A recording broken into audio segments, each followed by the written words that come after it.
Hey friends of the channel, it is Friday, July 14th, and I am back with MLB Picks Today, and I'm always trying to turn $2 into $32,000, so make sure you go ahead and hit that subscribe button for free MLB best bets each and every day, and while you're at it, smash that like button if you're ready for a very profitable second half of the MLB season.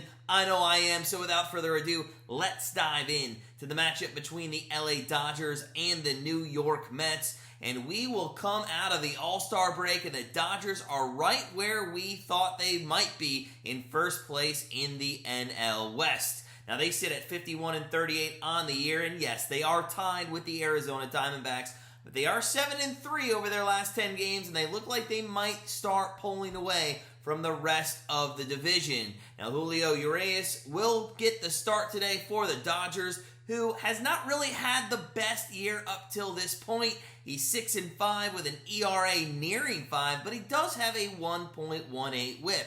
Now, he has a huge home and away split difference, and unfortunately for him, he's on the road tonight where he's just 1-4 with an ERA of 8.44. In his last road start, he just went 3 innings versus the Royals and gave up 5 earned runs. Now, I know he's not playing the most offensive team with the New York Mets tonight, but in 4 of his last 6 road starts, he has given up 5 earned runs or more.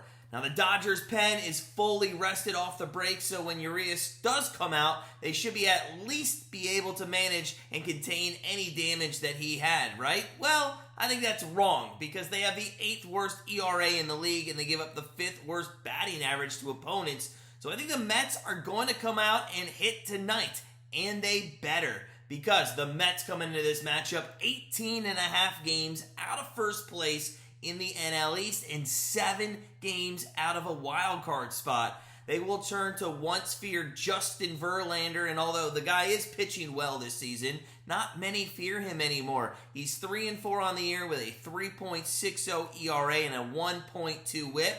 He has been phenomenal at home, though, posting just above a 2 ERA, and he's also held opponents to 2 runs or less in 5 of his last 7 starts. Now, the only thing I could say about this guy recently that makes me nervous about backing him is that he has lost some stuff on his fastball, and hitters are putting the ball in play more often against him. Now, that worries me because this Dodgers offense has come on strong at the end of the first half of the MLB season. They are now 6th in on-base percentage and 3rd in slugging and 3rd in OPS. I'm sure Verlander, though, as good as he has been, is going to be able to keep the Dodgers at bay for a little bit, but he's probably going to end up giving up 2 to 3 runs tonight. And unfortunately for the Mets bullpen, they are not as good as they should be, and they have kind of an ERA around 4 just like the Dodgers do. So, listen, the Mets organization has about 3 weeks, in my opinion, to turn this season around and get hopefully about 3 to 4 games back of the wild card come the trade deadline. And if they do that, they might become buyers and not sellers. But hey, we'll just have to wait and find out. I think this Mets offense had a long time to reflect over the All-Star break and what they did or did not do in the first half of the season. They come back rejuvenated and get things going tonight. I'm going to fade Urias here, but I'm also going to buy on the Dodgers hitters as they continue in the last few weeks to get some big hits and score a lot of runs. So with my best bet, I am going to take the LA Dodgers and the New York Mets over 8.5 runs.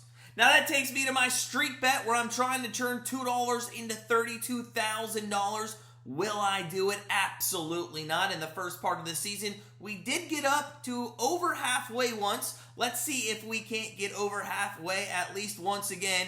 So here we are, starting the second half of the season, starting off at day number 1, 14 days, 14 MLB prop bets, 1 goal, $32,000. Tonight, I'm going to go with a familiar name on our streak, and that is Steven Kwan, over 1.5 total bases. I am going to absolutely live and die by this Guardians team during my streak, and honestly, this is the one guy that has to get things going if the Guardians want to have a great second half of the season. I like Quan to regroup and get back to basics, where as a leadoff hitter, that is being patient at the plate and waiting for your best pitch. So let's go, Quanny. Let's get it done, and let's get to day 2 right off the bat. Feel free to join me in this streak challenge. Who knows? Maybe we'll both hit $32,000 together. In the meantime, though, sit back, relax, enjoy a massive MLB slate here on this Friday night, and I will see you live tonight for Guardians and Rangers.